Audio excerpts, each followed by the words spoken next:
Since the major loss from the Conservative Party in 2024, UK politics has been in a bit of a weird place. It started to become almost European-esque, with like a multi-party system forming and the recent announcement of Jeremy Corbyn and Zarah Sultana's new party. This has the current placeholder name of Your Party. Very creative. Since the announcement, I wanted to explore whether it was feasible for this party to succeed, and some of the issues people have, such as split voting around it. Also, just a little disclaimer, this is probably likely to be a bit biased. You know, I tried to be like factual where I could, but can you blame a man for hating on reform a little bit? First of all, let's just analyse what led us to this situation. In the 2024 election, the Conservative Party fell out of power for the first time since 2010. And this kind of signified a change in the UK population's political perspective. People were kind of tired of the constant change in leadership, referring back to Liz Truss lasting less than a cabbage, and I think people were probably just tired of lots of scandals in the Conservative Party anyways, especially around COVID time. That was a moment. This resulted in a landslide loss for the Conservative Party in 2024. They failed to maintain a balance between their more centrist voters who went and voted for Labour instead, and their more far-right voters who ended up going towards reform. Since the election, the Conservatives have only gone further downhill, and it's even becoming less popular than reform at this point. They've kind of succumbed to the same fate as the Lib Dems in 2015. However, many now claim that the party that was supposed to support the working class has kind of abandoned them in order to pander a bit more to the right wing. This, along with increasing popularity for reform, has kind of put Labour in a bad position at this point. Polling rates have started to decline and their future seems a bit more unclear. Okay, now, in order to understand Your Party, we have to kind of go into the co-founders and a bit of their background. First, let's take a look at Jeremy Corbyn. Leading the Labour Party from 2015 to 2020, Corbyn was always more of a left-wing leader, and most importantly to this story, a staunch supporter of Palestinian resistance. In 2019, allegations of anti-Semitism rose in the Labour Party, and many referred to Corbyn's anti-Zionist stance. You see, before 2023, the distinction between anti-Zionism and anti-Semitism was not as well understood by the general public, so many kind of conflated Corbyn's anti-Zionism with anti-Semitism. As a result of these claims and a crushing defeat in the 2019 election, Corbyn decided to resign as a leader of the Labour Party. After his resignation, Corbyn claimed that the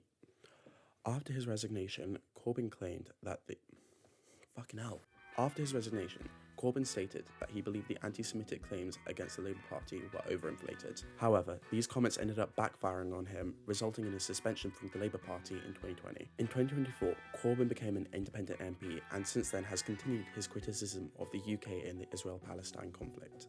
Again, this will be relevant later on. Now, moving on, Zarah Sultana was a Labour MP from 2019 to 2025. She, similar to Corbyn, is a left-wing socialist, and again, has been a staunch supporter for the Palestinian cause. In 2024, Sultana had the whip removed for voting to get rid of the two-child benefit cap against the Labour government. In 2025, she announced she would be leaving the Labour Party and forming a new party with Jeremy Corbyn, which would be known as Your Party.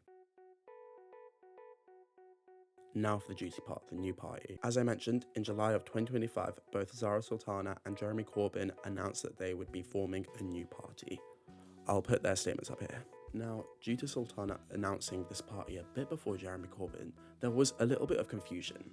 There were reports that Corbyn seemed a little taken aback when Sultana published her statement, and the difference in the timing of the statements just seemed a little confusing, but this didn't really have any long-lasting effect. Around the 25th of July, the co-founders created a website where you could sign up for updates about the party, and within 3 days, this received over 400,000 signatures. This bodes well for the party, but how likely is it to actually succeed? Okay, so let's actually get into how successful it's likely to be. The target voter base for Your Party seems to mostly be young people. Particularly, the co-founders are seeming to promote the party with the Charlie XCX song Party For You, which I assume is mostly targeted towards younger people, but who knows, maybe older people could be pumping that. In addition to this, they seem to have a very grassroots focus in their party, particularly again in the name Your Party and their viral social media marketing. This also, again, appeals to younger people because they just tend to be more proactive in politics, especially in grassroots campaigns.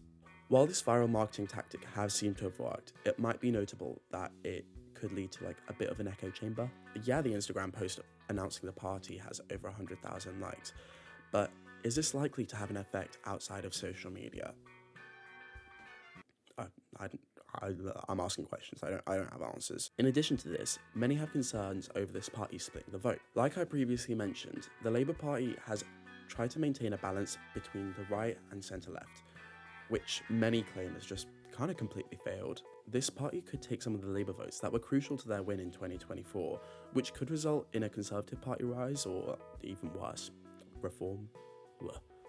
After many felt abandoned by the Labour Party's betrayal of the left, lots of people moved to the Green Party. But given Jeremy Corbyn's pre-established popularity, again the viral marketing and all of that, it's likely that lots of these voters will just move to this new Your Party.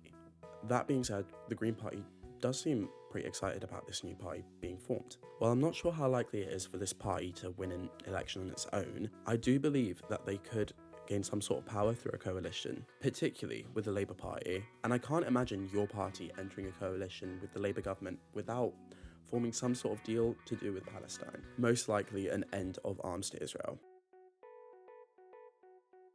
Okay, so I've mentioned Palestine as a major talking point for this new party. However, what else do they have to offer? Well, let's take another look at the statement that the co-founders posted on Instagram. The first thing they address is wealth inequality.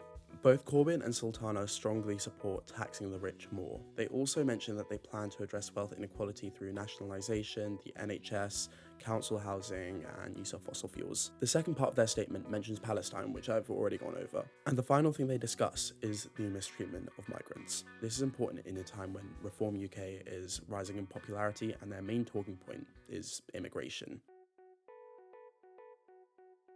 Okay, so will it work?